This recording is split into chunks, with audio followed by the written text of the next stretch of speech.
Whatever it takes to inspire. Whatever it takes to succeed. Do whatever it takes. Call 1300 GO Bombers.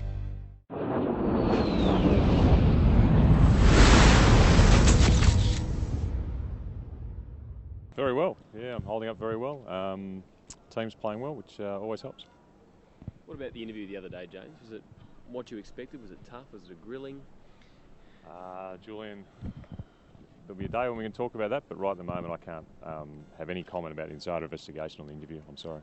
Hasn't affected your preparation at all this week, missing a day or so? No, just meant I worked hard at Tuesday night and had to get across all the vision Tuesday night, but no, it hasn't affected our preparation at all, or my preparation. What's your reaction to the news at Melbourne overnight? Again, you know, there'll be a time to comment and talk about everything that's happened, but right now it's not appropriate, and I'd rather just talk about football. We know some of your players are going to be interviewed sort of from next week onwards. Is that a concern with preparations for games in the next month or so? Guys, if we talk about footy, I can talk, but the investigation I just can't talk about. So I'd really like to get back on the football. Otherwise, we're just going to have to get into training. Lots of emotion last week. How do you avoid, the flat line this week, falling down? Boys have trained very well.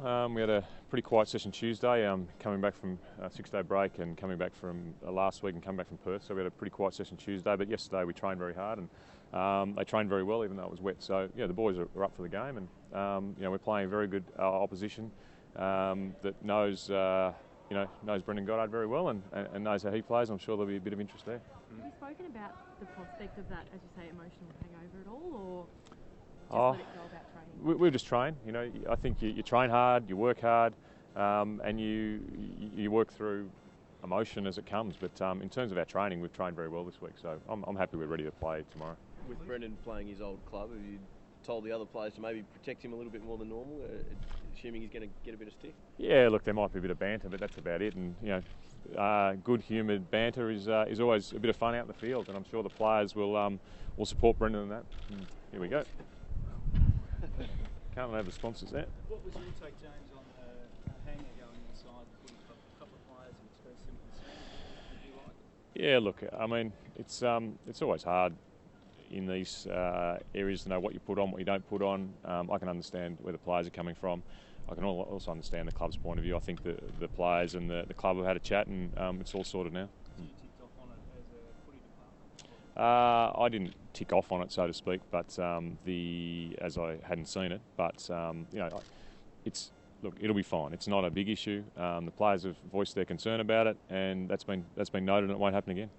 Michael Hurley definitely right to go. Michael Hurley will definitely play. Has it been tough, James, handling and managing the players, I guess, with the Anzac Day clash coming up on Thursday? Have you had to make any changes or rest players? We're certainly mindful that we're playing 2 games in sort of 5 or 6 days, and that has affected our training cycles. But we're putting out the best team possible out there this week, and we'll put the best team possible out there next week. You can't afford to look past this game on Saturday.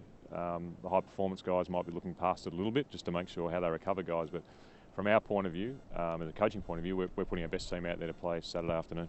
Everyone's trying to get a handle on St Kilda, and I think St Kilda are as well. What are your thoughts on them, James, in terms of where they're at and sort of the quality they'll bring? Yeah, look, I think they're a very good team. They played us last year and really beat us quite easily. They play a style of football which, if you let them get their hands on the ball and let them play freely, then they can really hurt you. And their midfield's very strong. They've obviously got one of the best players in the competition in Nick Riewoldt playing with them. So we know that we're an up-and-coming team. They're an up-and-coming team, and both sides want to prove how good they are, and that's a very important game for both sides. Coming off the real high of the Freo game and 5 changes and two really big outs there with Paddy and Dustin going, how vulnerable are you guys? Look, we'd love to have Paddy and Dustin playing, but unfortunately they can't. But that's what happens to every club in AFL football. You've got to have depth, you've got to have players that can come in. We're very confident. Tate Pears' story is, if he gets back to some reasonable football on AFL level, is one of the great stories of football. He's had 2.5 years of interrupted football, internal damage to his organs, stress fractures in his feet, ankle injuries. So for a guy to work as hard as he has to come back and play, is really exciting for him, for our football club. Jason Winderlich the same. 2 years of interrupted football, come back in. We have one of our old captains, in David Hill, coming back into the team. So, there's no shortage of quality experience coming to our side, which we're very happy about. Dustin Fletcher was mentioned there. Is he a chance to play Anzac Day? Yeah, he's a chance. We'll be careful with Dustin. His age is, 55, and the body doesn't recover as quickly when you're that age. So we'll be careful with Dustin. But at the moment, we've got him in our plans for Anzac Day. Thanks, guys. Thank you. Thank you.